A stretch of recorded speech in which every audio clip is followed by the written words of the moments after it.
Good day to all. வாங்க மேக்ஸை புரிஞ்சு படிப்போம்.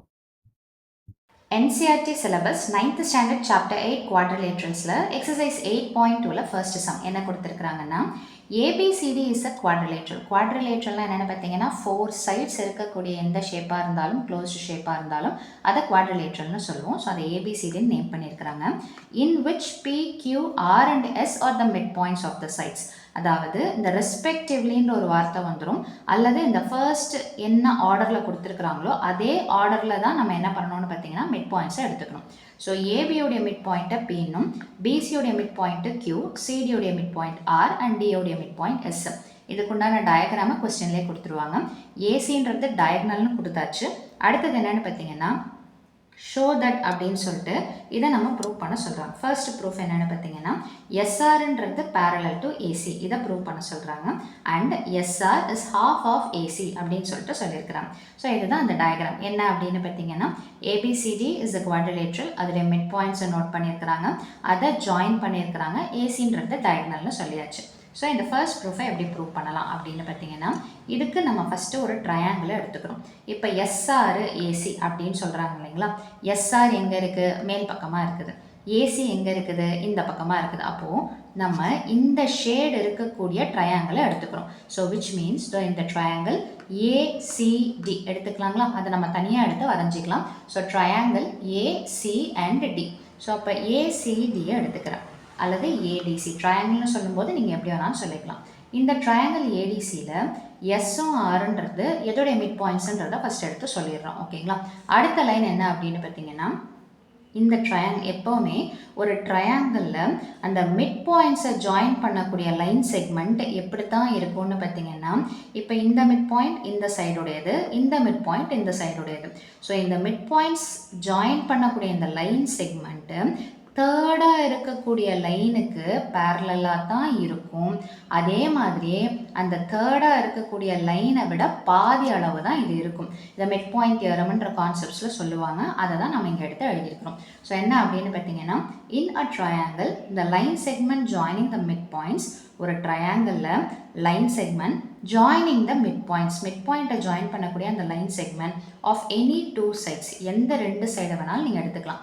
அந்த ரெண்டு சைடில் இருக்கக்கூடிய மிட் பாயிண்ட்ஸை ஜாயின் பண்ணுற லைன் எப்படி இருக்கும்னு பார்த்தீங்கன்னா parallel to the third side, மூணாவது பக்கத்துக்கு பேரலாக இருக்கும்னு சொல்கிறாங்க. அண்ட் half ஆஃப் இட், அதில் பாதியாக இருக்கும்னு சொல்லிட்டு சொல்கிறாங்க.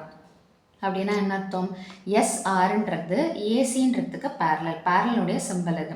அது மட்டும் இல்லாமல் எஸ்ஆர் எப்படி தான் இருக்கும்னு பார்த்தீங்கன்னா இதுதான் சின்னது, இது பெரிய அளவு.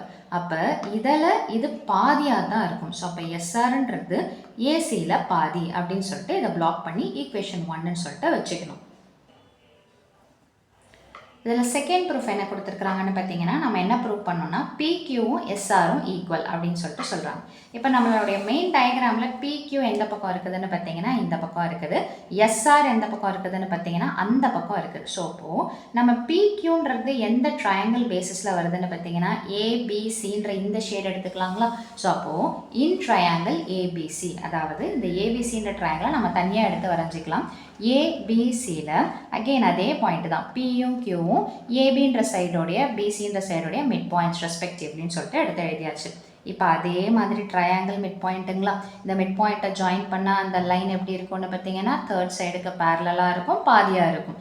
இதே கான்செப்ட் நம்ம எப்படி சிம்பிளாக போட்டு முடிச்சிடலான்னு பார்த்தீங்கன்னா according to mid point theorem அப்படின்னு போட்டுட்டு பிக்யூன்றது எதுக்கு பேரலாக இருக்குதுன்னு பார்த்தீங்கன்னா ஏசிக்கு பேரலாக இருக்குதுன்னு போட்டுட்டு கண்டிப்பாக அந்த மாதிரி இருக்கும்போது இந்த சின்ன அளவுன்றது எப்படி இருக்கும்னு பார்த்தீங்கன்னா பெரிய அளவில் பாதி, that is half of AC. இதை ஈக்குவேஷன் 2ன்னு சொல்லிட்டு வச்சுருக்கிறோம். ஏற்கனவே ஃபஸ்ட் ஈக்குவேஷனில் ப்ரூவ் பண்ணதை 1ன்னு வச்சுருக்கிறோம் இல்லைங்களா, இங்கே 2ன்னு வச்சுருக்கிறோம். இப்போ இந்த ரெண்டுத்தையுமே கம்பேர் பண்ணுங்கள். ஃபஸ்ட்டு இந்த பேரலில் கம்பேர் பண்ணுங்கள். இங்கே SR is parallel to AC, இங்கே பார்த்தீங்கன்னா PQ is parallel to AC. இங்கேயும் ஏசி வருது, இங்கேயும் ஏசி வருது. அப்போது நம்ம என்ன சொல்லலாம், இந்த ரெண்டு சைடும் சேமாக இருக்கிறதுனால அப்போ இந்த சைடில் இருக்கிறது பேரலல். ஸோ அப்போது PQ is parallel to SR எழுதி முடிச்சாச்சுங்களா. பேரலல்னு சொல்லியாச்சு. இப்போ இந்த சைடு எடுத்துக்கோங்க. SR is equal to half of AC.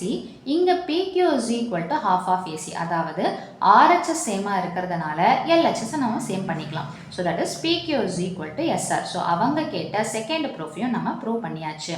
இதை ஈக்குவேஷன் 3ன்னு சொல்லிட்டு வச்சுக்கிறோம். லாஸ்ட் ப்ரூஃப் என்னன்னு பார்த்தீங்கன்னா PQRSன்றது பேரலலோகிராம் அப்படின்னு சொல்லிட்டு நம்ம ப்ரூவ் பண்ணணும். ஸோ PQRSனா என்னென்னு பார்த்தீங்கன்னா இந்த குவாட்ரிலேட்ரலில் இருக்கக்கூடிய மிட் பாயிண்ட்ஸை ஜாயின் பண்ணக்கூடிய லைன். ஸோ நம்ம தேர்டுன்னு சொல்லிட்டு ஒன்று ஈக்குவேஷன் லாஸ்ட்டாக ப்ரூவ் பண்ணோம் இல்லைங்களா, அதில் என்ன சொல்லியிருந்தோம், PQன்றது SRக்கு பேரலல், அதே மாதிரி PQன்றது SRக்கு ஈக்குவல். ஸோ அப்படின்னா என்ன அர்த்தம், PQன்ற இந்த லைனும் SRன்ற இந்த லைனும் சேம்னு சொல்லியாச்சு, அதாவது ஈக்குவல்.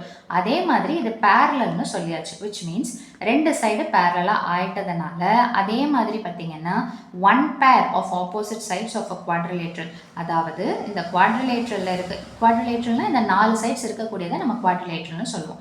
ஒரு பேருன்றது பார்த்தீங்கன்னா ஈக்குவலாகவும் இருக்குது, அதே நேரத்தில் பேரலாகவும் இருக்குதுன்னா கண்டிப்பாக ஆப்வியஸாக இந்த ரெண்டு சைடுமே எப்படி தான் இருக்கும்னு பார்த்தீங்கன்னா ஈக்குவலாகவும் இருக்கும், பேரலாகவும் இருக்கும். So one pair of opposite sides of quadrilateral PQRS, அதாவது PQRSல ஒரு பேர் வந்துட்டு ஆப்போசிட் சைட்ஸு ஈக்குவலாகவும் இருக்குது, பேரலாகவும் இருக்கிறதுனால கண்டிப்பாக PQRSன்றது என்னவாக தான் இருக்கும்னு பார்த்தீங்கன்னா பேரலலோகிராம். ஸோ அவ்வளோதான் இந்த சம்மோட சொல்யூஷன். ஸோ ஒவ்வொரு ஸ்டெப் பை ஸ்டெப்பாக புரிஞ்சு படிங்க.